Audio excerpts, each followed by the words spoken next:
दोस्तों, क्या आप लोग भी बैंक में पैसा रखते हो? अगर हाँ, तो क्या आप जानते हो कि आप बैंक में पैसे रखकर अपना बहुत बड़ा नुकसान कर रहे हो?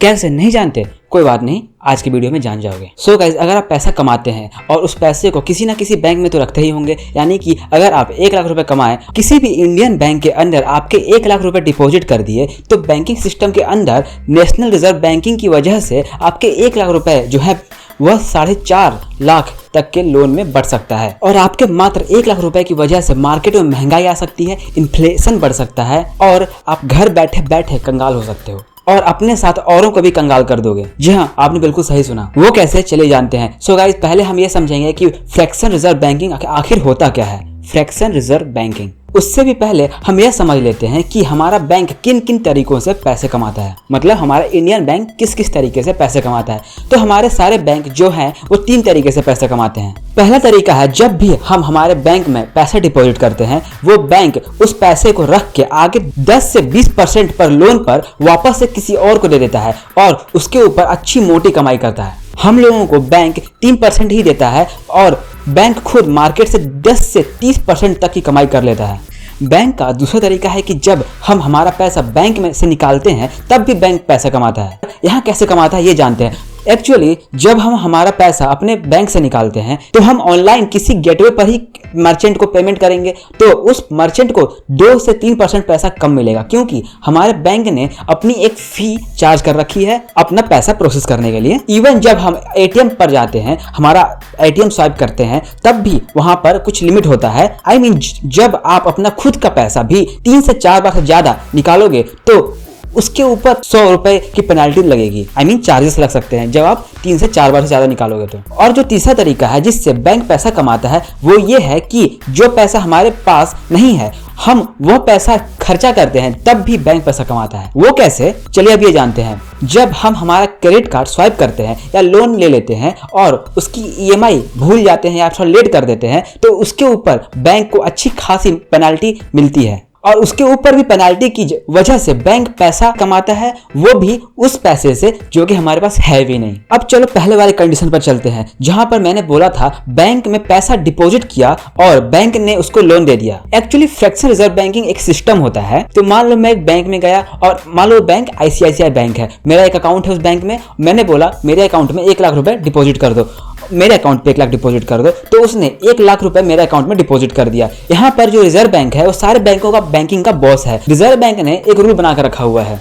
उसने बोला है जो भी पैसा आपके पास आएगा उसको 2 तरीके से डिवाइड कर दो। पहला तो सीआरआर, मतलब आपके पास कैश रिजर्व होना चाहिए। कल को सारे लोग पैसा लेने आ गए तो कहां से दोगे, इसलिए रिजर्व होना चाहिए। 4.5% का जो है 1% सेट है कि इतना पैसा आपको रिजर्व में कैश की तरह रखना ही होगा बैंक में। ये सभी बैंकों के लिए है, ठीक है। और 18% का एक और एसएलआर जो है वो आपको रिजर्व रखना, मतलब बैंकों को रिजर्व रखना होगा। उसके अंदर ये है कि आप ऐसी जगह इन्वेस्ट करो जो कि लिक्विड फॉर्म में हो। कल को अगर वहां से पैसा निकालना पड़े तो आप आसानी से निकाल सको, इसलिए 18% वहां रखना होता है। तो टोटल मिला के आप देखोगे तो 22.5% जो है वो बैंकिंग सिस्टम को रिजर्व रखना पड़ता है और बचा हुआ पैसा लोन दे सकता है बैंक, मतलब बचा हुआ पैसा बैंक लोन दे सकता है। तो हमारे वाले एग्जाम्पल पे वापस आते हैं, जहां पर मैंने बैंक में पैसे डिपॉजिट किए थे। तो हमारे एग्जाम्पल में अगर मैंने 1 लाख रुपए डिपॉजिट करे तो रिजर्व बैंक के परसेंटेज के हिसाब से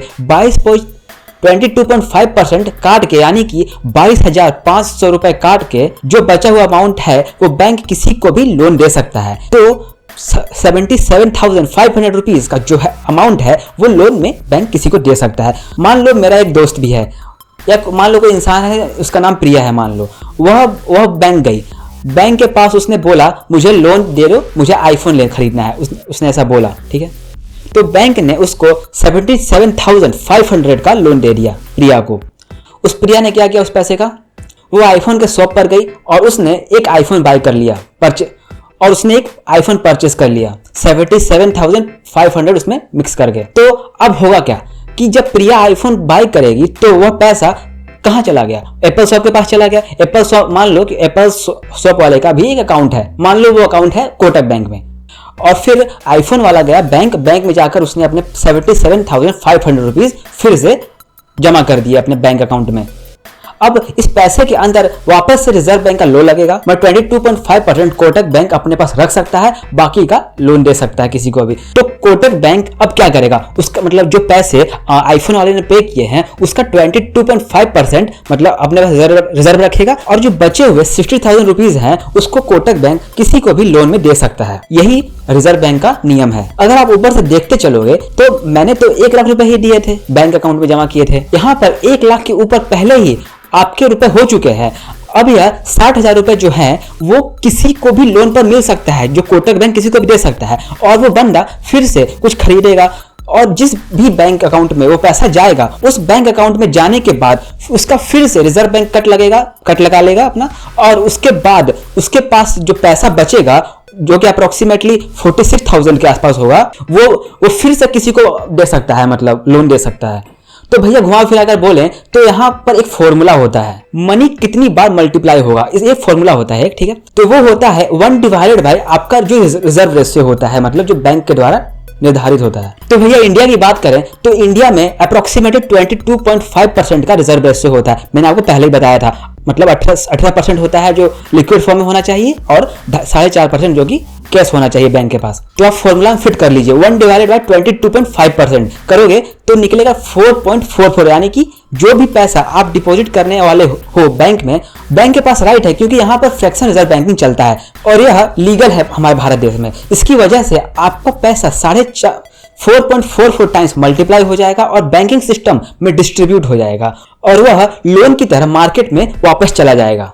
अभी यही पैसा मेरे पास कैश होता तो वो कैश की तरह इधर उधर ट्रांसफर होता रहता, बट जैसे ही मैं बैंकिंग सिस्टम में घूमा तो मेरा पैसा ऑटोमेटिकली 4.5 टाइम्स हो गया और वह ऑटोमेटिकली लोगों में बट गया। तो यहाँ पर इसकी वजह से क्या होता है, लोगों के पास पैसा आ जाता है बैंकिंग सिस्टम में, उसी पैसे से और 10% का इंटरेस्ट कमाएगा और उसका प्रॉफिट मानेगा और आपको 2 या 3% दे देता है एनुअल में, साल भर में। लेकिन जब आप लॉन्ग टर्म में देखोगे तो वही पैसा घूम घूम के जो है इन्फ्लेशन बढ़ाएगा। तो अगर आप भी 1 लाख रुपए 10 साल पहले 20 साल पहले अकाउंट में रखे होते तो आज भी 1 लाख रुपए ही होते, लेकिन मार्केट में चीजों के भाव बढ़ चुके हैं क्योंकि इन्फ्लेशन बढ़ गया है, क्योंकि बैंकिंग सिस्टम ऑटोमेटिकली लोगों को लोन बांट रही है। भर के हमको फोन आ रहे हैं कि आपको लोन मिल रहा है ताकि आप लोन लो, आप उसका खर्चा करो, फिर जिस भी खर्चे वाले के पास जाएगा वो पैसा और फिर उसी अमाउंट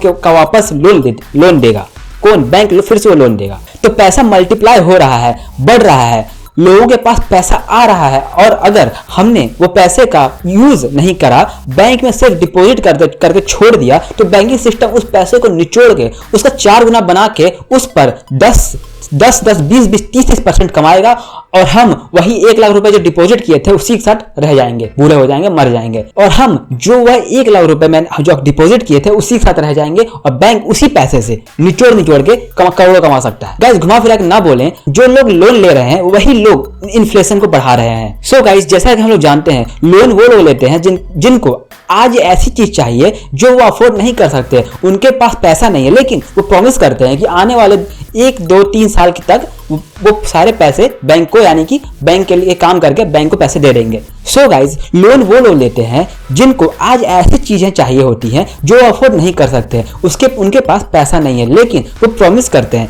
कि आने वाले 1, 2, 3 साल तक बैंक के लिए ही काम करके वो सारे पैसे जमा कर देंगे, और पैसे देंगे वो पैसा कैसे ना कैसे करके बैंक को वापस कर देंगे, ऐसा वो प्रॉमिस करते हैं। बट वो कहते हैं बैंक से कि आज उस पर्सन को वो चीज दिलवा दो जो वो अफोर्ड नहीं कर सकते हैं। तो ये लोन के अंदर यही होता है, आपको पैसा मिल जाता है, आपने उसको खर्चा कर दिया। तो घुमा करके अगर आप एक एग्जाम्पल से समझे, मान लो मुझे किसी ने 1 लाख रुपए दिए, उस 1 लाख रुपए के मैंने ऐसी चीज खरीदी जिसकी आज मार्केट में कोई वैल्यू नहीं है, तो मैं कह सकता हूं कि मैंने जो भी कमाया वो सब बर्बाद हो गया। ऐसे मैंने 1 लाख रुपए कमाए, 1 लाख रुपए गवा भी दिए। तो मैं आपको यही बोलूंगा कि जब आप 1 लाख रुपए कमा रहे हैं तो कमा रहे थे उसके पहले भी आप उसी स्टेज पर थे जिस स्टेज पर 1 लाख रुपए कमाने के बाद, यानी गंवाने के बाद है। मान लो आपने 1 लाख रुपए कमाए और आपने भर करके अय्याशी कर ली और सारा पैसा एक ही दिन में खत्म कर दिया, तो आप कह सकते हो ना भाई कि आप उसी स्टेज पे चले गए जिस स्टेज पर आपने पैसे बिना कमाए जिस स्टेज पर थे उसी स्टेज पे चले गए, मतलब ये हुआ ना। तो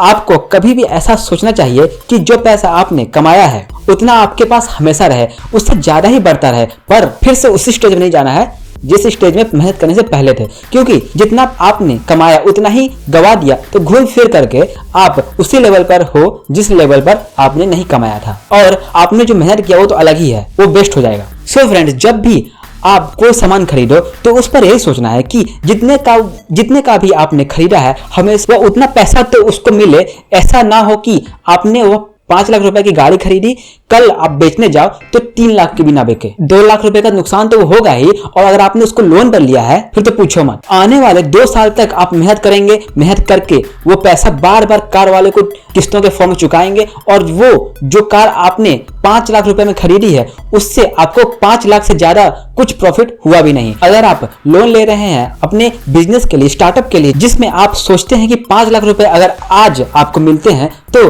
आप उसका 10 लाख 20 लाख कर सकते हैं, तभी आप लोन लीजिए। लेकिन अगर आप लोन ले रहे हैं बस अपने कोई ऐसी चीजें में फंसाने के लिए जो फ्यूचर में उसका कोई फ्यूचर नहीं है, तो उसकी वजह से आप इन्फ्लेशन भी बढ़ा रहे हैं और अपनी मेहनत और भी ज्यादा बढ़ा रहे हैं और आपका मेहनत भी वेस्ट कर रहे हैं। वो पैसा आपके पास वैसे ही नहीं है। आई होप अब आप लोग समझ गए होंगे। ऐसे ही इन्फॉर्मेटिव और नॉलेजेबल वीडियोस के लिए चैनल को सब्सक्राइब जरूर करें। इससे मुझे अच्छे कंटेंट को क्रिएट करने के लिए मोटिवेशन मिलेगा। वीडियो देखने के लिए बहुत बहुत धन्यवाद। मिलते हैं अगले वीडियो में। Thank you very much for watching.